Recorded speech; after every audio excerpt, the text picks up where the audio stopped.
Salut tout le monde et bienvenue pour une nouvelle vidéo sur la chaîne Les Humeurs de Kiladra. J'espère que vous avez passé de très bonnes fêtes de fin d'année, que vous avez pris le temps de lire de bons livres, si vous avez eu la chance d'avoir des vacances, ce qui n'était pas mon cas.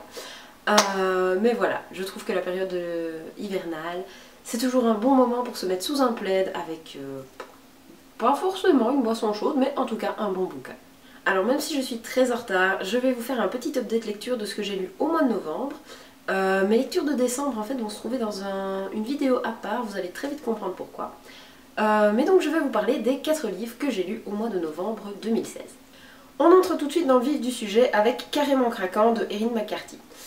Je commence par lui parce que c'est le premier livre que j'ai lu en novembre, mais aussi parce que c'est une grosse déception.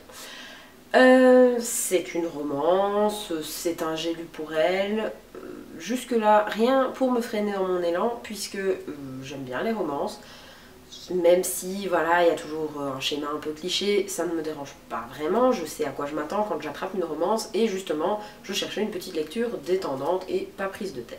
Le problème, c'est qu'ici, on me demande carrément de laisser mon cerveau au placard, puisque ce n'est absolument pas crédible. Cette histoire est bateau, les réactions des personnages sont complètement illogiques. Voilà, j'ai pas du tout accroché. Alors pour vous faire un petit résumé, Eve est responsable des relations publiques pour l'écurie de course de ses frères. Et elle a un petit problème puisque un des mécaniciens a craqué sa combinaison pendant la dernière course et en allant réparer une voiture sur le circuit a montré ses fesses aux millions de téléspectateurs et de spectateurs qui étaient en train de regarder la course. Donc ça commence par une engueulade, c'est un peu cocasse, bon, ça avait l'air plutôt drôle. Sauf que Eve est extrêmement frigide et complètement bloquée sur sa vie personnelle, elle se plonge complètement dans son boulot, elle n'a aucune confiance en elle. Jusque là, il n'y avait pas tellement de problème non plus. Et Nolan, donc le mécanicien en question, est plutôt sexy, plutôt pas trop envie de s'engager, voilà, plutôt envie de la draguer parce que c'est une belle plante, on va dire ça comme ça. Et effectivement, tout le bouquin va être écrit un peu sur ce style-là, c'est-à-dire au lieu d'avoir une évolution un peu plus adulte vers je t'aide à profiter de la vie et à prendre confiance en toi, etc. Ben, c'est un peu du tout ou rien. J'ai pas envie de spoiler non plus s'il y en a qui ont envie de le lire, mais voilà, tout ce qui se passe est un enchaînement un peu abracadabrant. La fin, c'est un peu ah zut, il me reste 10 pages, il va falloir régler la situation. Bref, vraiment pas un coup de cœur. Comme j'enchaînais sur cette lecture, j'avais vraiment besoin d'une valeur sûre, de quelque chose qui allait voilà, me donner ce que je cherchais en attaquant cette première romance. Et donc je me suis tournée vers mon habituel, mon incontournable Jane Mansell avec Vente Panique chez Daisy.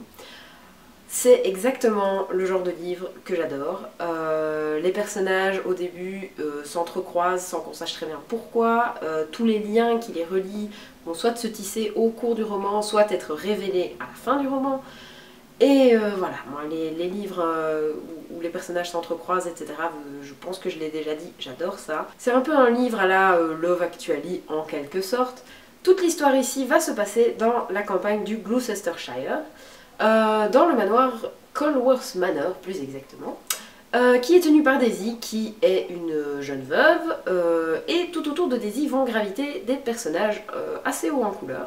Elle a Tara, sa femme de chambre assez pulpeuse et un peu too much, Hector, son père qui, sous ses airs de gentleman, est plutôt fripon, Mel, qui est une jeune mère célibataire qui s'installe dans la région, Barney qui arrive et dont on a sauvé la vie, je vous laisse découvrir pourquoi dans le livre. Voilà, toute une série de personnages, et Dave et Josh, et voilà, vous en saurez plus si vous le lisez. Et toutes ces personnes vont, oui, effectivement, entrer en collision, s'aimer, se détester, se tourner autour. Bref, c'est vraiment une histoire comme je les aime. Je ne vous en dis pas plus, il est vraiment génial, je le recommande à 200%. Bien sûr, il y a de la romance dedans, mais pas que, il y a aussi beaucoup d'humour. C'est ça aussi que j'adore dans les livres de Jane Mansell. D'autant que le livre commence sur un début assez complètement inhabituel pour une romance, très surprenant et assez détonnant, et on donne bien le ton pour le reste du livre. Là aussi, je vous laisse le découvrir. Ensuite, j'ai poursuivi mon mois de novembre avec enfin le premier tome des Chroniques lunaires de Marissa Meyer, donc Cinder. Je l'ai enfin lu, ça faisait longtemps que je me disais et que j'allais me l'offrir et que j'allais m'y mettre. Et finalement, effectivement, il n'a pas traîné très longtemps dans ma palle puisque je l'avais tout juste acheté, que je me suis fait le plaisir de le lire et même de le dévorer. Je pense que j'ai eu peut-être un peu moins d'enthousiasme que les personnes dont j'ai lu des avis sur internet, etc. Mais c'était quand même une lecture que j'ai beaucoup aimée. Je ne sais pas, j'en attendais peut-être un peu plus vu tout le ramdam qu'on a fait autour de cette saga.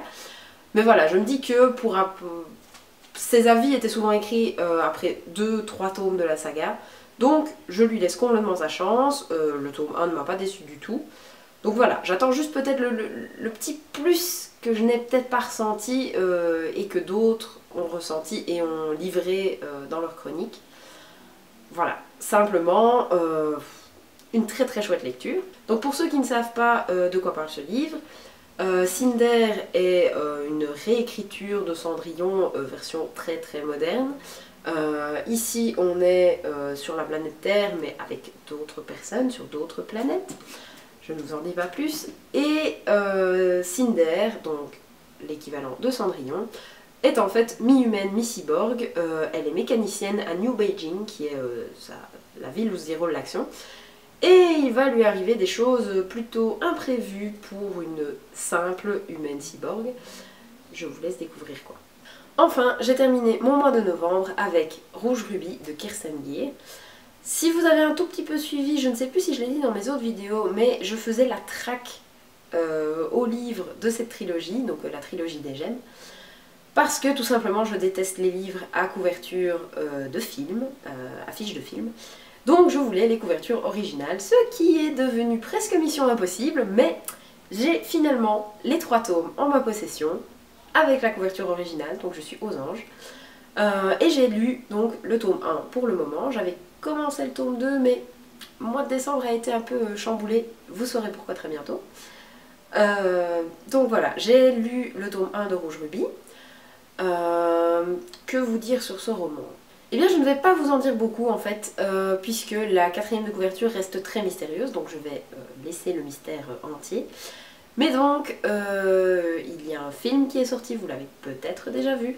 Dans ce cas, ne spoilez pas en commentaire. Je peux seulement vous dire que ici, nous allons suivre Gwendoline, qui va se retrouver complètement rattachée au secret de sa famille, dont elle n'effleurait en fait que la surface en croyant le connaître.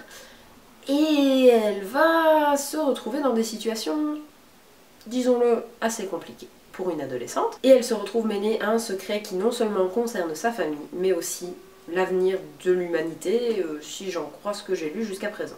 J'ai beaucoup aimé ma lecture, c'était un moment assez agréable, même si certains personnages, dont parfois l'héroïne, me tapent un peu sur le système, mais voilà, elle est jeune, elle est adolescente, elle est dans une situation pas facile, je pense que les événements vont lui faire gagner en maturité assez rapidement. Voilà, mon update lecture de novembre est à présent terminé. J'ai essayé de ne pas m'éterniser trop puisque j'ai d'autres vidéos à vous faire découvrir dans les prochains jours, dans les prochaines semaines. Donc voilà, j'espère que mon rythme de publication va enfin un peu se stabiliser. Je vous dis à très bientôt pour une prochaine vidéo où je vous parlerai du Cold Winter Challenge.